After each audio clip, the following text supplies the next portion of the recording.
So, it's me. I'm back again. This is what I look like. I know this as somebody said they couldn't see my face and all, but this is what I look like. Um, I got it out now, and I'll go underneath and show you. But these are the bushings. So right off the bat, I'm not sure if somebody had done this before, but these bushings they don't look. No, I'm not sure if you can see clearly, but they don't look that bad.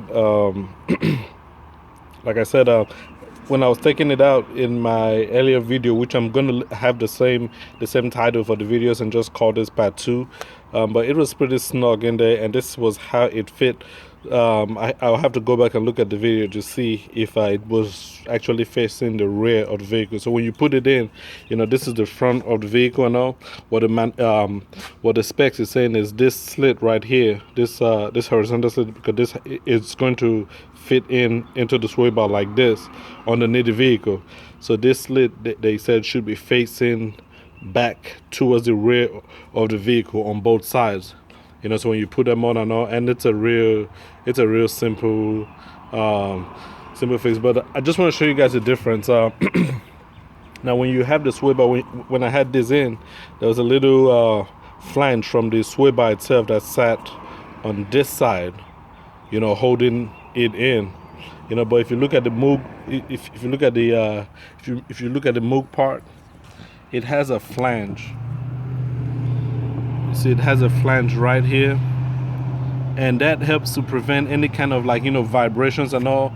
It's stuff that flange, a slamming against the other metal piece is going to hit this lip right here.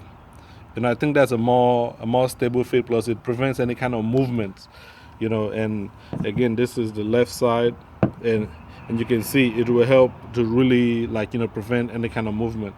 And another thing I like that that the Moog did was, instead of having this fit where you have to really compress the whole thing, and then you have those external lip which can cause this to wobble and all of that stuff. What Moog did was, it's just a straight slit. It fits one way, snug, the whole way and all of that stuff. So any kind of vibrations and all, even if the sway bar was to vibrate, it's actually hitting this lip right here, versus going over it, compared to we go this one, compared to this. It's more robust, more not sure, sorry, words are failing me here, but I just believe this looks like a better design. And of course, when someone is coming behind the manufacturers to remanufacture something, they're going to always make it better. So just give me a few minutes, and I will start the installation for this.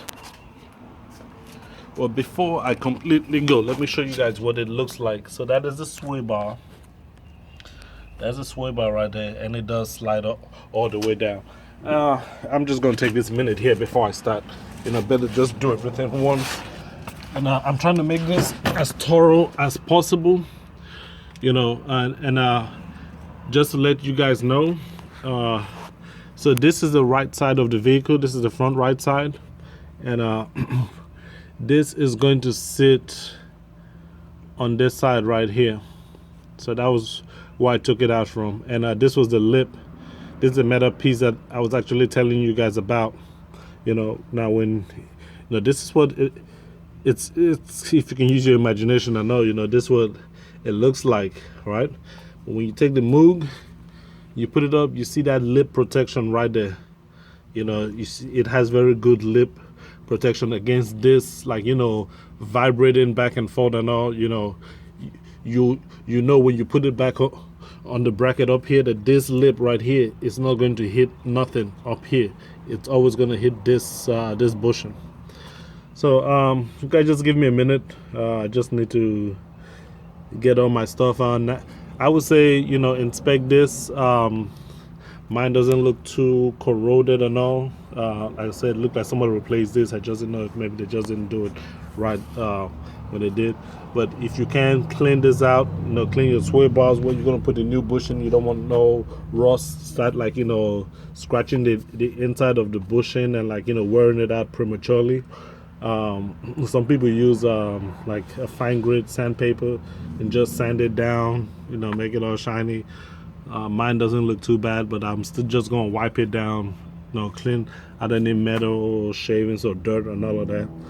And I need to go check on the torque panels to see if I can find it. That way, I install this the way it's supposed to be. So that way I know if that vibration is still there, I don't have to come back to this.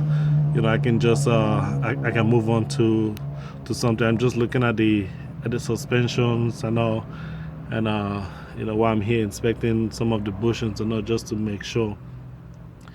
That one right there. I'm not sure what that. It looks kind of like worn. That might be the problem. I'll check the other side too when I get a chance. And there's that bushing. There's a couple of more. This is the bushing links and all. This right here. Sometimes they say those go bad, but I need to see. I can move it by hand. So I don't know if that's correct or if you should be able to do that. But that would be the next thing if I'm going to do anything. So all right.